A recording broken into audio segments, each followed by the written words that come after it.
आज बालिकपिलेश्वर मंडल एक युव मोर्चार शक्ति केन्द्र भाव में एक बैठक होता सांगठनिक बैठक। यही बैठक में अतिथि भाव में आमर पुरी जिला युव मोर्चार सभापति विश्वजित महांती विश्वजित भाई आमर थिले एवं पुरी जिला संयोजक दायित्व थिबा आमर बापी भाई प्रिय भाई आमर प्रिय भाई थिले एवं बापी भाई थिले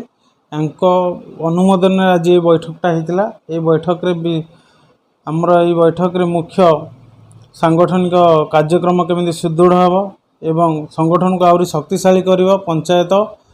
एवं मंडल स्तर में केमी सुदृढ़ कर शक्तिशाली करवा विषय आलोचना होता। घर को जाई संगठन को केमी प्रति गाँ गाँव में पहुँचब या विषय विस्तार रूप से आलोचना होता। समस्त सहयोग रे यही मीटिंगटा समाप्त कर देखु युव मोर्चा तार जिला टीम सहित प्रत्येक मंडल स्तर में मंडल टीम भी गढ़िया जाऊँगी। तो मंडल टीम जो गढ़ाव ताकू तृणमूल स्तर में मंडल सभापति मैंने निज पंचायत को प्रवास करी प्रत्येक पंचायत रे बैठक करी प्रति मसरे भी बैठक कराया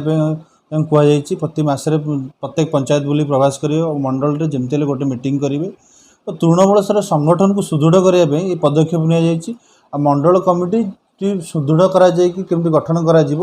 जो मैंने भी मंडल कमिटी रे से सांगठनिक दलीय विचारधारा दलीय चिंताधारा होती आवश्यक से दृष्टि रखिक मंडल स्तर में बैठक कर टीम टी गठन कर प्रत्येक मंडल में मीटिंग होची। या प्रत्येक युव मोर्चा सभापति प्रत्येक पंचायत में जाए मीटिंग करेंगे। एनएसी सभापति प्रत्येक वार्ड में मीटिंग करेंगे। तृणमूल स्तर में दल को सुदृढ़ कर मुंड उपर पंचायत इलेक्शन अच्छी युव बंधु मैंने केमी सक्रिय भूमिका नेबे से चेष्टा चलती और संगठन को मजबूत करला पर्यंत ये प्रवास सेम चली प्रत्येक मंडल स्तर में प्रत्येक पंचायत स्तर। आज्ञा आज आम बालिकपिलेश्वर मंडल तथा कोणार्क मंडल दुईटा मंडल एकाठी बसी आम भगवती माँ पीठरे सेठी आम युव मोर्चार आगू केमती आगामी आम लोक केमती संपर्क करवा से मुख्य अतिथि आमर थिले आमर जिलार सभापति पिंटू भाई विश्वजित महांती भाई बड़ भाई तापर आमर काकड़पुर युव मोर्चा सभापति हापी भाई तथा आमर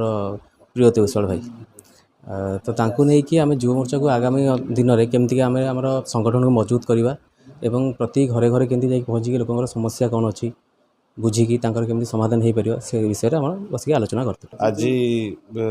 दुईटी मंडल बाली दोकान मंडल बालिकपिलेश्वर मंडल और कोणार्क एनएसी मंडल